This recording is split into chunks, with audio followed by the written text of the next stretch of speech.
These may seem as kind of non sequiturs because I've been just writing as you've been talking. Mm-hmm. Would you rather I sit over here so that Hardin? You can come right up into my chair. Oh, okay. Go ahead, pop in mine. I'll just kind of hang behind for a while. You're rolling.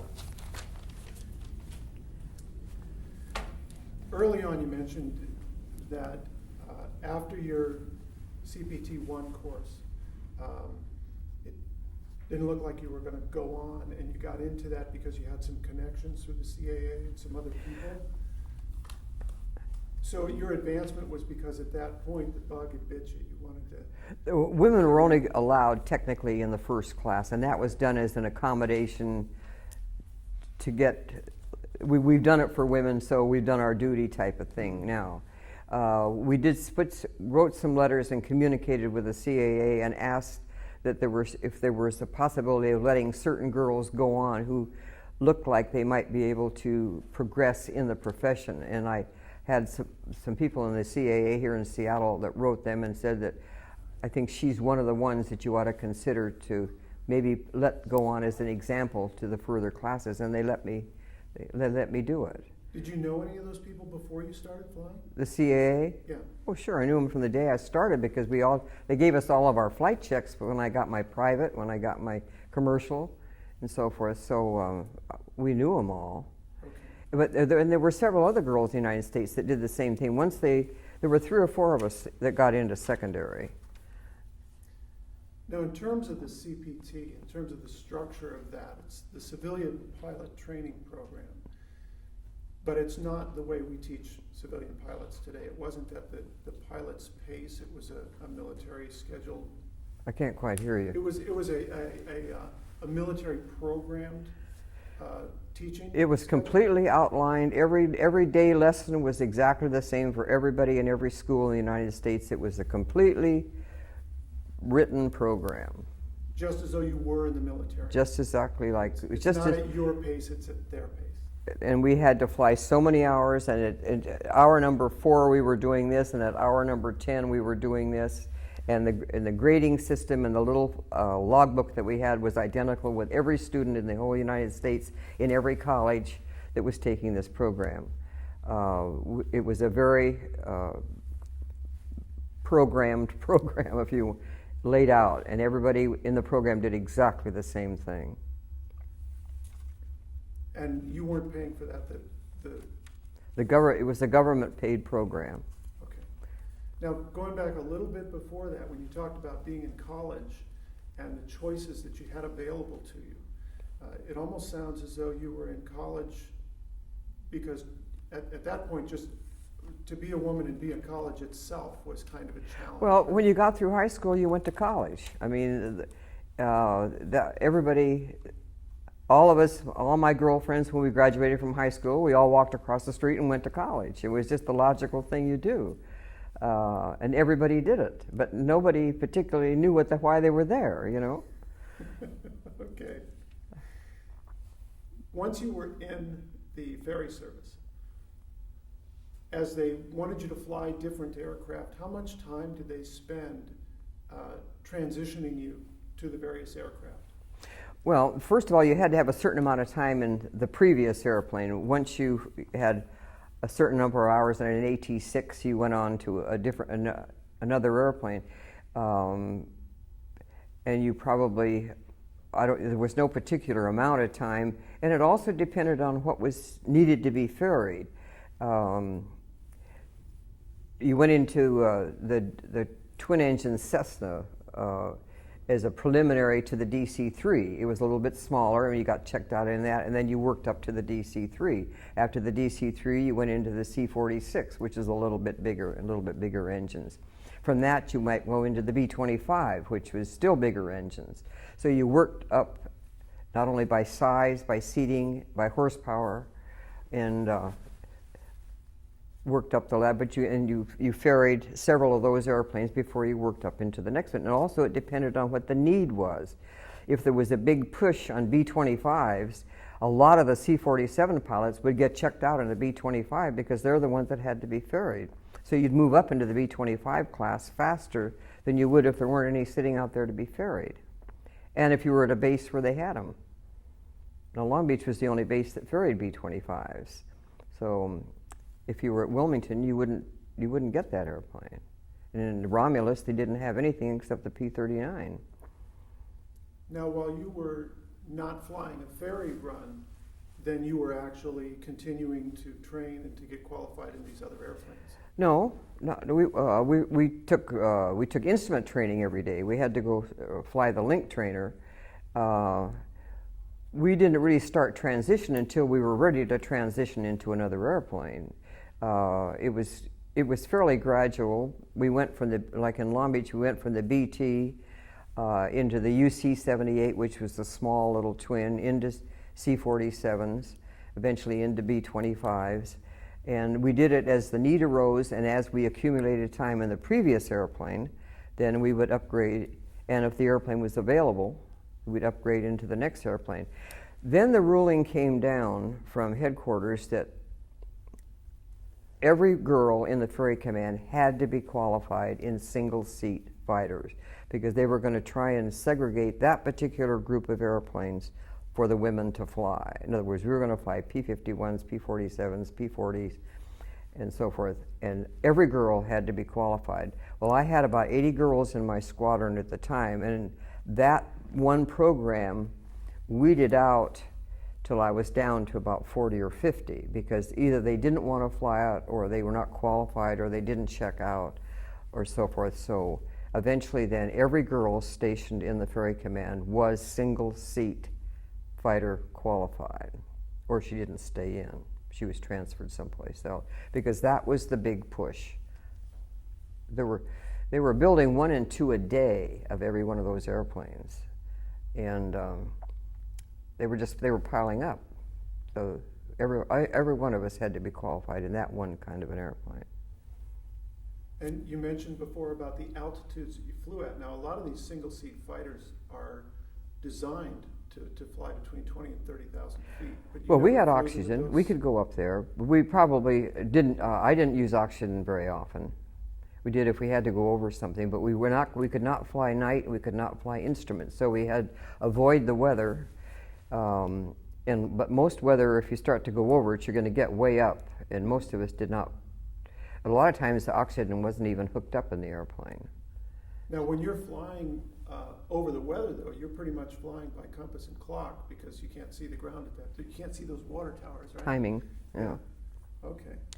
But we couldn't do that where we couldn't see the ground, because that's IFR flying, and we couldn't fly IFR. We had to be in visual contact with the ground. Oh. We would fly over scattered clouds, but not over a solid deck in a fighter. Now, in terms of aerobatics, you mentioned the UPF-7 and the Stearman. So you did learn aerobatic maneuvers. Yeah, secondary was almost all aerobatics. Was it frustrating to be in a P-51 and not be able to take it through its paces? Well, you kind of wanted to flip around through a cloud once in a while, but you were very careful. Did you ever kind of try that on the sly? No, we rolled around the clouds a bit, but I didn't do aerobatics. There was too much stuff loose in the airplane. Especially in the open cockpit, you didn't. Well, we didn't fly open cockpits Right. other than that one time. Once the women were recognized as veterans, and you started to get some of the benefits and the recognitions for the girls who were injured or deceased during service, did they get posthumous awards or any of those? The ones that were killed? Yeah. There were no awards, no. There were no Purple Hearts or anything like that came out once they were Mm-mm. recognized as veterans. And when you got your Air Medal, that's a military decoration. So does that make you the only civilian to win that particular decoration during the war, or certainly the only woman, but it would also be rare? I never thought about it, but it probably could be the only civilian. Because it is a military decoration, yeah. So it's interesting if you're considered technically a civilian. I never really thought about it, that I probably was the only, I knew I was one of the only women, but probably the only, you're right, probably it is the only civilian. Never really thought about that. If the war had gone a different direction, and instead of coming to you, they said, okay, you're done, go home, if they came to you and said, things are really bad, you're going to go over there and fly in combat, what would your response be? We'd have gone in a minute. Even though you didn't know that the other women were doing that from other countries? Of course. Of course we would have. We just said, when do I leave? Would that, in your mind, would that just have been a natural progression to what you were already doing? We never, as I say, the idea of combat was never considered because combat was so far away from us that we read about, and I had a brother-in-law who was over in England flying P-47s in the 8th Air Force, but I never had any contact with him during the war. I just knew he came back a hero. But we were so far divorced from that, the very thought of going overseas into combat never came up. Because there were hundreds of ferry pilots, men. I mean, in Long Beach, we were only a squadron of 40, but there were 3,000 men ferry pilots sitting on the same base, doing the same thing. We were so badly needed for what we were doing, the fact of going to combat never occurred to anybody. Those airplanes had to get over there first. But if it had been presented, it wouldn't have been an obstacle. You would have just... Oh, heck no. We'd have gone any place. And you talk about they schedule your trips and they tell you to take an airplane and go. Who is that? That's base operations. In other words, the factories notify the base operations officer what airplanes are coming off the line and ready to go. Operations sits there with a file. They have every pilot on a file with all the airplanes they're qualified in. Then each morning or each day, they get a list of all the airplanes that are going to have to be delivered that day. And as you come in from a trip, your name goes on the list. And that morning, if a B-25 comes up and the first name on the list is B-25 qualified, that's a trip. If the B-25 comes up and they have to go down this far till they find a B-25 pilot, then this one takes the trip. And so it's first in, first out if you're qualified with what has to go. And they match those up and they call the squadron headquarters that morning and say, we got this, this, and this ready to go. These people are on orders, and you pack your bag and go down and pick up a piece of paper, which are your orders, and tell you where to go, and your airplane's parked out in the middle of the field someplace. They drive you out to it and you're on your way. Now, But operations matches those up every day, all day long. and that's part of the military. Oh yeah, it's all military. Are you briefed by them the way a pilot would be briefed for a mission, or was it up to you to do your own flight Well, plan? you're briefed when you join the group. Every flight is done the same. They give you a piece of paper and they give you an airplane and they say, this is where you go. How you get it there is up to you. You sign for it, in essence. You own it. And then you give it to somebody at the other end and they sign for it. And then you delivered the airplane. In the meantime, it belongs to you in between. It's your responsibility, and how you get it there is your decision. It's So up to getting you. the weather information, planning your You have route, to do it everything all else, yourself. that's you. We did. You check your own weather, you check your own notices to airmen, and make your own decisions which way you're going to go. Now, if pilots were assigned, say you had a number of P-51s and they're all going to the same base on the East Coast, and they all come up on the same day, did you ever get together and kind of pool that flight plan at all, or decide where to go together? We might check and say, hey, Joe, where are you going to go? I'm off to Albuquerque. And they're going to say, well, I'm going to go by El Paso. So when you get to Albuquerque, you look around and see who's there and head for the hotel. But you never know. If you had friends in these little towns along the way, did you kind of plan your trip so you could stop and spend the night? If you had friends, I didn't know anybody in the United States.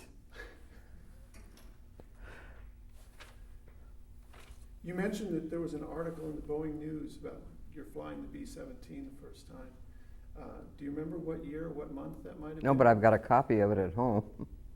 It's just a little article on the bottom that says former Boeing woman flies her first Fortress, something like that.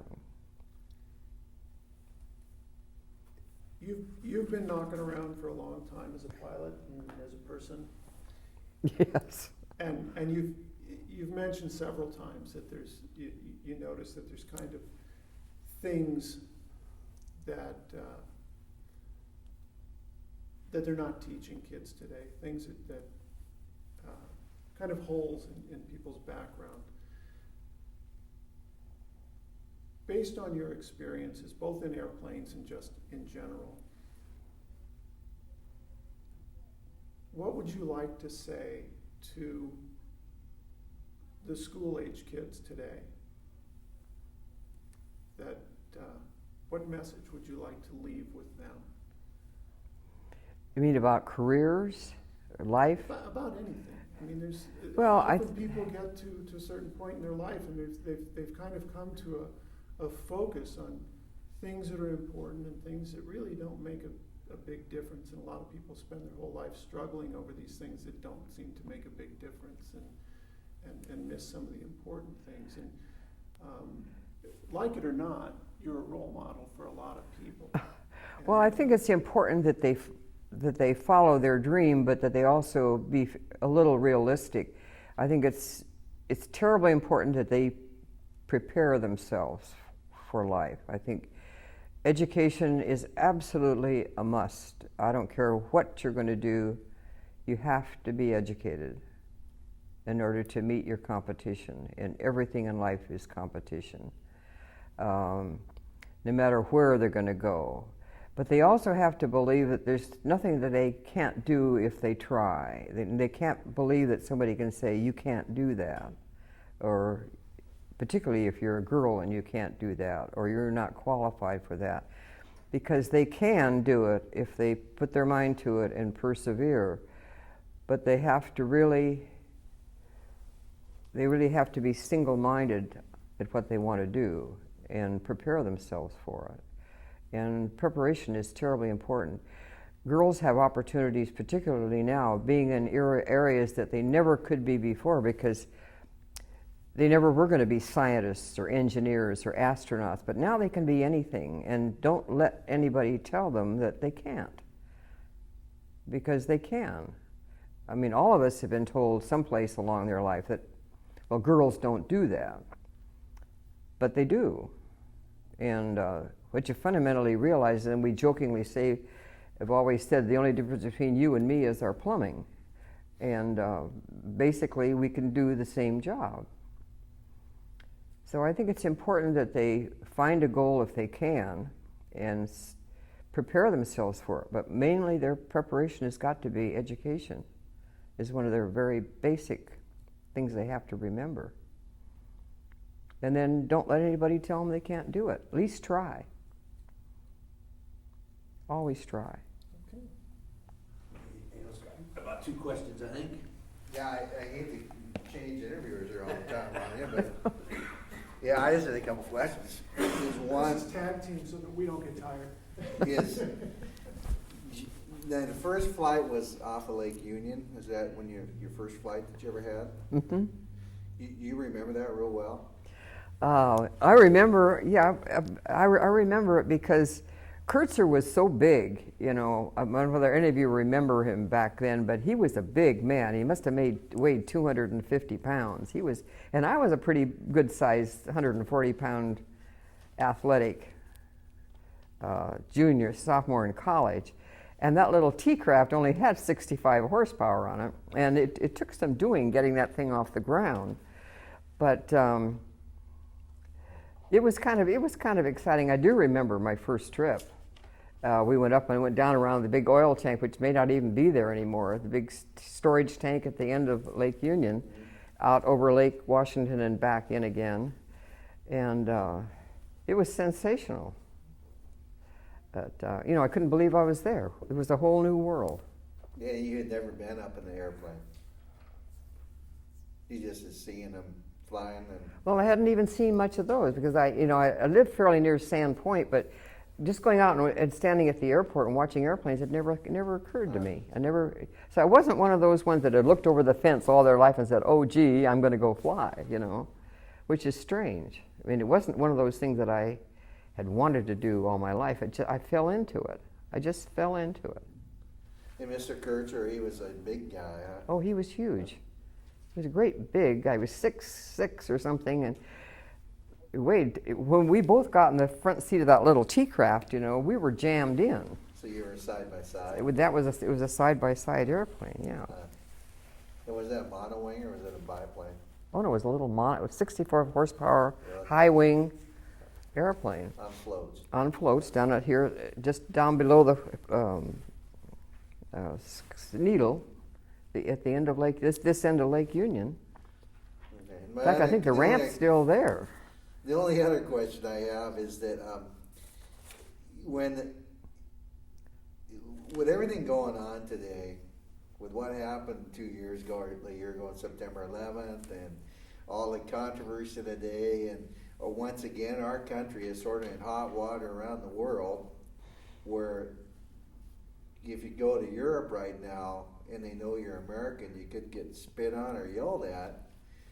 When you go to a ball game and they have the national anthem and you see the American flag, is that special to you? Oh, heavens, yeah. You bet. You bet. I'd stand up and salute. Absolutely. I think I was born with a uniform. No, absolutely. Oh, of course. And the very fact that the Europeans spit on us is their problem. You know, I think we made a lot of mistakes.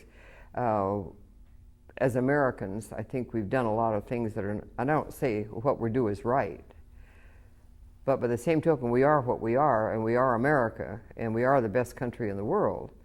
So we have our faults, and I get very mad, and I'm very politically minded. I watch every political show on TV and every commentator there is, and argue with all of them. But we're still the best there is. We need to clean up our act a little. But of course, I stand every time I see the flag. Absolutely. Do you have lots of grandchildren? Hmm? Do you have a lot of grandchildren? I have 5 grandchildren and 1 great-grandchild. Oh. And did when they were young children, did they know all about your experience in World War No, but they're learning because my daughters has twin daughters who are 19. They're sophomores at the University of Santa Barbara. Both of them are learning how to fly.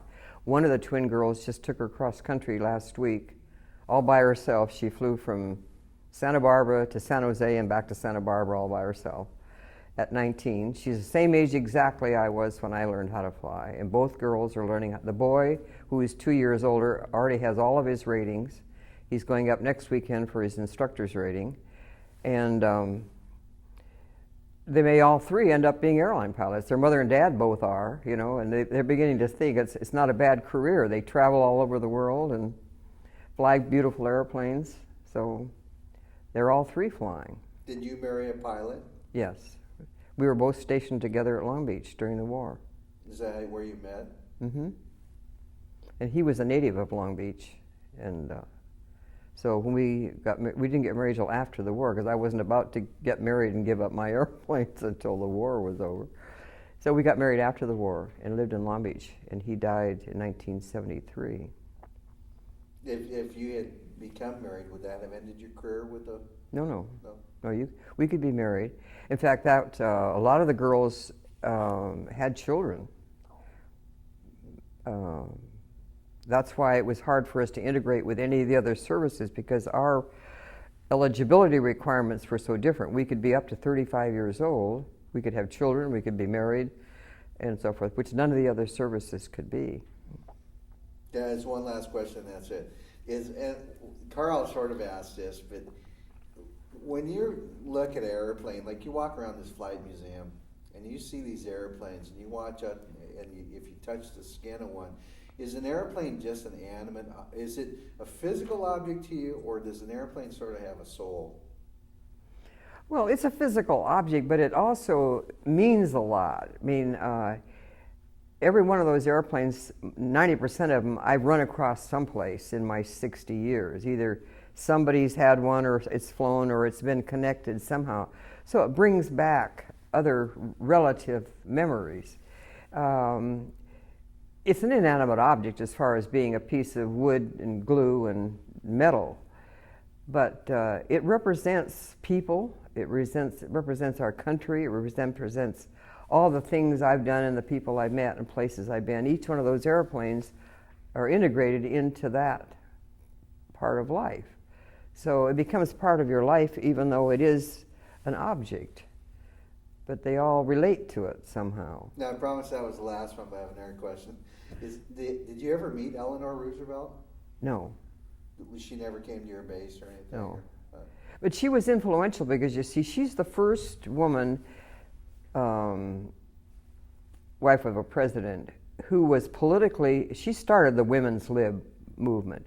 She wrote it on a column every day for the newspaper called My Day, in which she proffered forth women's ability to accomplish things. That's why Jackie was so intriguing to her, because Jackie was on the brink of new accomplishments for women, and that appealed to Eleanor greatly. So they had a great rapport, and Jackie was able to get a lot of her ideas out to the public through Eleanor.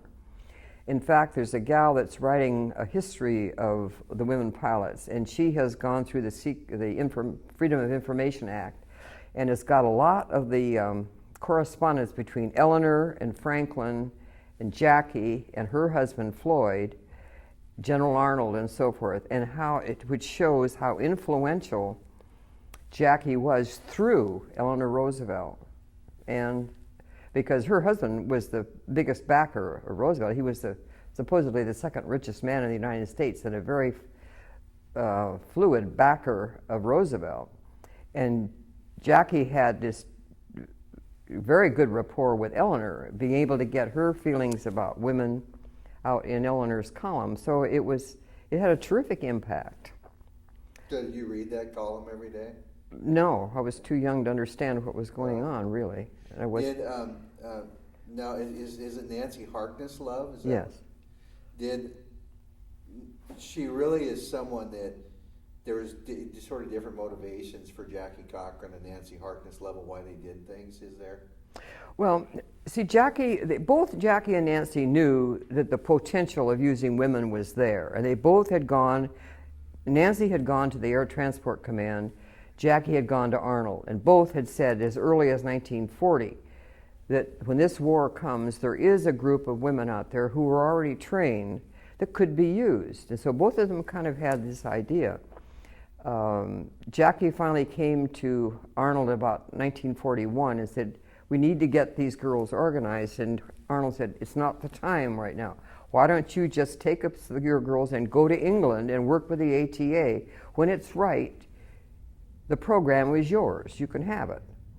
But in the same time, Nancy was working for the Air Transport Command in an office job. But she commuted each day in her airplane to work. And that kind of caught their eye, and they said, you know, that's kind of interesting. And she said, well, I have an idea. And so she presented to the Air Transport Command the idea of using already trained women that would take no money, no expense, to just bring them in and put them right into the small airplanes and let them go to work and relieve those men for other duty. So that's when the WAF organization was formed. In the meantime, Jackie was over in England, but the minute she heard about it, it took 24 hours before she was back in Arnold's office, beating on the desk and saying, this was to be my program. And he says, okay, Jackie, okay. So what they did is then they set up the training command and gave it to Jackie to train all these new girls who would eventually become ferry pilots for Nancy Love. And that's how the whole program got started. But the training school grew much bigger, much faster than the resulting active duty group. And Jackie's ability to, with political control, was able to be the stronger of the two as far as gaining control of the whole program. Was she sort of intimidating, was she? Or was She's very intimidating. Jackie Cochran as? Yeah. She was, she ruled. So now, I was in the Navy, and I had 4 captains when I was in the Navy, and there was 2 captains, one after another. In fact, one man took over for the other captain. And I always said about the second captain, I said he commanded my respect, and the captain before him demanded my respect. There's a lot of difference. Is that very true? Very true. You can give orders in a lot of different ways, and you can make your people fight for you or work with you, depending on how you lead. Leadership is terribly important. So But see, Jackie wasn't in a position of leadership. She didn't have any contact with any of these people. She sat back in Washington in an office, and her school ran in Sweetwater.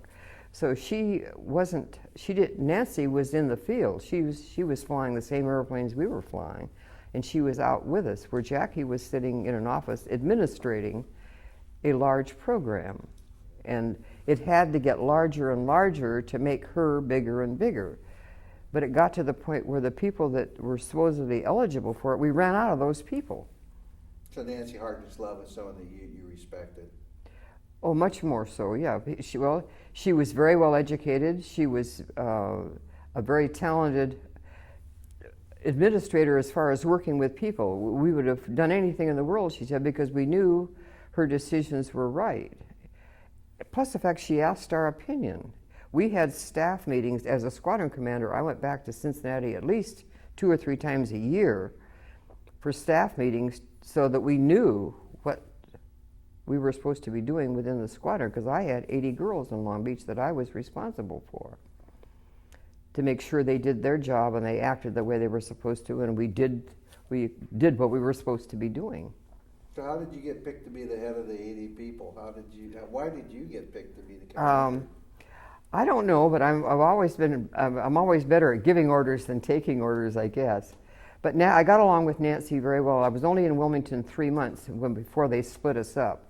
The original 25 went in there in September, and in January we were split, and 5 were sent to Romulus, 5 to Dallas, and 5 to Long Beach, and set up these other squadrons in anticipation of all these graduating kids that were coming out that would have to have places to go.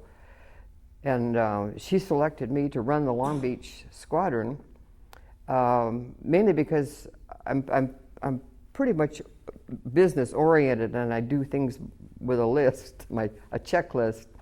But she knew I could do it, even though I was young. So but we you were all commanded, but you also participated. You gave the things you gave orders for people to do were things you were doing. I always had to do them first. Yeah. I didn't. Nobody did anything that I hadn't already done. Were you friends with Miss Love after this time? We kept track of each other for a while. I got better friends with her deputy, which was the girl that was head of the squadron in Delaware, Betty Gillies, who moved to San Diego. And Nancy moved to Florida. And I corresponded with her, but I wasn't that close. But I became much closer to Betty, who moved to San Diego, who was her second in command, who was actually ended up being commander of the squadron in Wilmington, Delaware.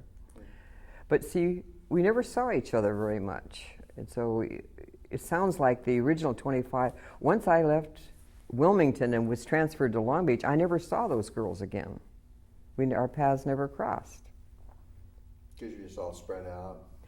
Well, we were ferrying out of Long Beach, but once in a while they would come. 2 or 3 of them came to Long Beach because we were the ones that had certain airplanes that they could get checked out in. But other than that, we never saw. That's why we were never able to bond closely with very many girls, a very few, because we never saw them. Did the 80 having 80 people under your charge?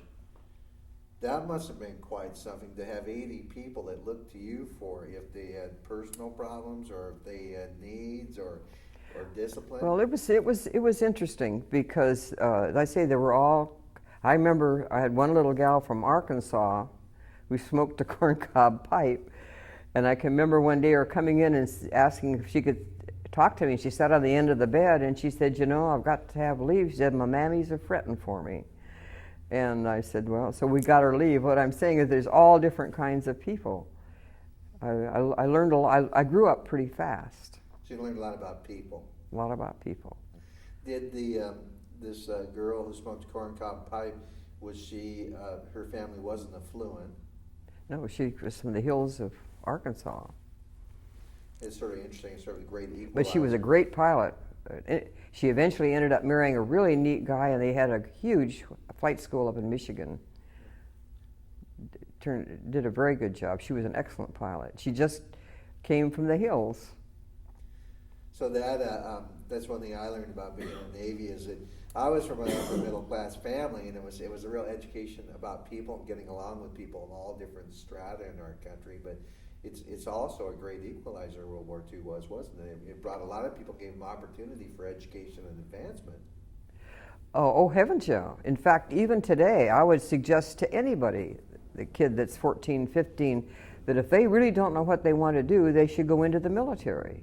Because they can get an education, they can get on-the-job training, and they can come out at the age 24, 25, equipped to do something. I would tell my own grandchildren, if you really don't know what you really want to do, then go into the military. And try and get it, even if you can get into the academy or someplace. Yeah, absolutely. The military is fantastic. Did the women that passed away, they weren't just in your command? Was that all? How many? There was 30-some women in the WASP that died during the performance of their duties, wasn't there? How many died? There was quite a few. 36 or something like that. But there was 6 from your command. Yeah. 6 that were stationed at Long Beach at the time they were killed. They weren't killed in Long Beach, but they were killed on flights while they were stationed there. So would you have had a personal relationship with them, so you would know who they were when you saw their name, or? Oh, sure, I knew all of them very personally. They all lived in the same barracks. Does that, I ask this question of everybody, is can you picture these people when you think about them, or is it that? Now, today, Yeah. of course. The girl that got killed in the P-38 at Harrisburg, Virginia, Harrisburg, Pennsylvania, was my very best friend. Probably the closest one I had on the WASP, one of the better pilots we ever had. She got killed in a P-38 at Harrisburg. How did you find out? I was at a meeting in Cincinnati with Nancy when they came in over the teletype that the P-38 had crashed at Harrisburg, and it was a WAF pilot. And there were only 3 or 4 of us flying 38s at that particular point, so it had to be, knew almost who it had to be. And she was probably one of the best pilots we had.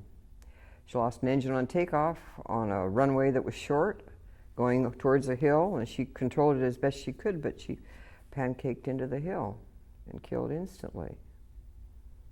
Was it the first real close loss for you, or was that the first time you had a real close friend that was lost in the war? Well, the first girl that was killed was a friend of mine, but she wasn't as close as Evelyn Sharp was, that was killed in the P-38.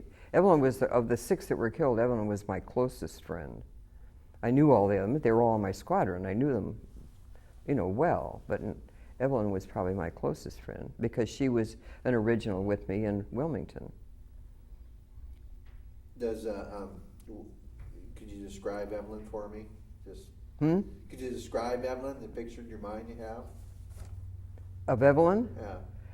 Yeah. She was about my age. She got her flying time in Lone Pine, California, instructing.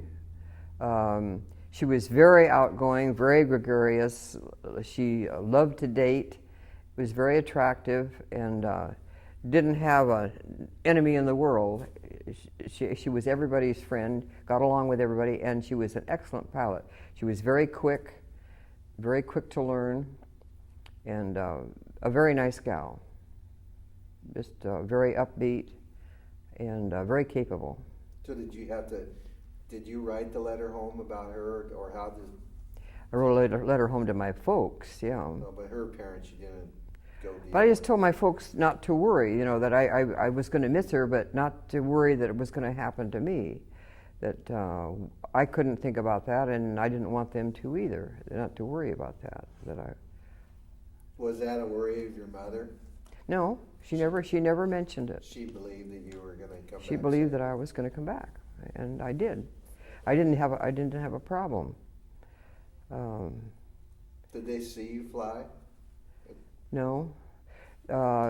With gas rationing during the war, they only made it to Long Beach once during the war. They drove down and they spent 1 day, I think. But my dad traveled for a Macmillan Publishing Company, and whatever gas they had, he had to use. So they couldn't really get enough gas coupons. So they came down just once during the war and met me in Long Beach, and met Evelyn and a few of my friends. But otherwise, I didn't see them. So that's quite the, I research in the internet, and the Air Force has an article on you, of course. And your name is seen around, and you're always one of the original 20. Is it 25 or 28? 25. Yeah, you're always one of the original 25 WAFs. It's a very exclusive club, where you said how everybody thinks we knew each other, but it is. You're very famous for having been one of those original 25s and having been a WAF. Yeah, well, the thing is that I think it's overdone, though, because the girls in the next classes were just as competent as we were. We were the test case, but a lot of those girls that came later could have been in that original group. But I know two of them, which were very good friends of mine, were instructing, and their boss wouldn't let them out. Fortunately, I was instructing too, but I went to my boss and said, look, I got this opportunity. And he says, great, go. He could have said, no, you're under contract. Now, one of the girls that was the most qualified was a gal that flew for Piper for years, and she was working for Piper when this all opened up. She went down to Wilmington, saw Nancy, applied for it, was accepted, went back up to the Piper factory and said, guess what, Mr. Piper, I'm going to work for Nancy Levin. He says, no, you're not. Your contract lasts until January. So she didn't get in the first group, but she should have. She had over 2,000 hours, been flying for Piper for 5 years. But she was one of those ones that ended up in class 4 instead of being an original, but she was just as qualified. Now, Nancy Hardin's Love was really an accomplished pilot, wasn't she? Very accomplished, yeah. She had a lot of hours. She owned her own airplane, and she commuted to work every morning. Now, was she from an affluent family? Yeah, quite affluent. So she could afford the airtime. Mm-hmm. Because that was a consideration too, because a lot of people, you were just coming out of depression. Well, you see, we actually broke down into about 3 different groups. There were the affluent girls, and there were about 5 in the original group that were really well off. Nancy and Betty and Cornelia and a couple of others that learned to fly by going to Embry-Riddle or buying their own airplane or belonging to the Aviation Country Club and so forth. Then there was another group that got their time by being working at it, by being in air shows and flying passenger hops and doing that kind of stuff. There were, before my time, they were probably 5 or so years before I started to fly. Several girls were in air shows and things like that. Then the third group were those that I was in that were CPT graduates. There were 21-year-old college kids that got their flying from the government. And I never would have flown if the government hadn't paid for it. And that small group of 4 or 5 of us all were 21 years old and all the government kids. So there was about those 3 different groups, but we ranged in age from 21 to 35. There were 2 girls that were 35 years old, which was the very limit. And both of those had 2 or 3 kids. So it was a very, very different group. So you had older women under your command. Yeah. Oh, yeah. A lot of my girls were 10 years older than I was. Was that ever, when you're giving orders, did you ever think, oh, you're... No, I don't. There really wasn't. A lot of girls didn't want the responsibility. You know, there's people who want to lead and those who want to follow. Now, Evelyn was a follower. She would do anything you wanted her to do, but she didn't really want to sit in an office and do paperwork. And I was good at that. So you also did you make it a point to know your pilots? Oh, I knew all of them. Absolutely. So you knew if someone said I need someone for a job, you would be able to go, well, I know the right person for that. I mean, as far as personality wise. Well, you knew them all pretty well. As I say, I knew one gal that was a buyer for Baumwitt Teller, and the day after we were disbanded, she was back at work Monday morning at Baumwitt Teller as a buyer again. So that part in her life was she did it. She did an excellent job. Was a good pilot. But it never affected her entire life because Monday morning she was back at her old job again. Never flew again after that. So then there are those of us that airplanes have been our whole life. So it affected different people differently. Some people stayed with it. Other people went completely back to what their original life was as if the whole war had never happened. It's amazing how they could do that, but they did. Now, the woman who smoked the corncob pipe, what was her name? Audrey something. Do you know if she went on to aviation? Or? Oh yeah, she and her married. Oh, that's right. She had a very influential, large flight school. She's dead now. In Michigan, did very well. Married a really neat guy, and together they ran one of the biggest flight schools in the country, and a charter service. She had an excellent company. It changed aviation drastically. World War II did. I mean, aviation really, all of a sudden, air flight became popular after. But the it war. didn't. You see, that's what happened. Everybody thought after World War II, everybody'd have a Cub in their garage, and that was the dream we all had. But it didn't happen. We didn't have the money, and there wasn't anything to do with them.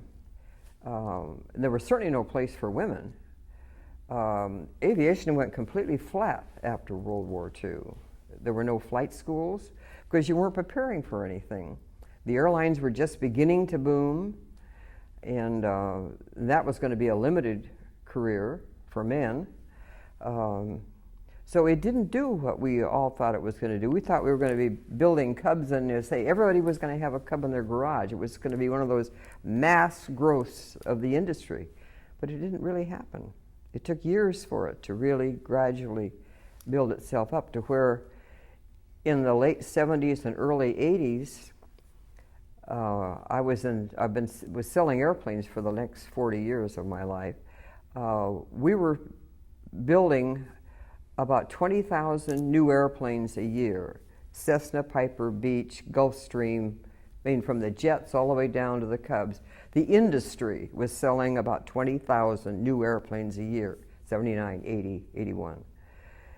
This last year, we finally we're now selling 500 new airplanes a year. So that's how different the industry is. And that was a big year. It took us 3 years to get to 500.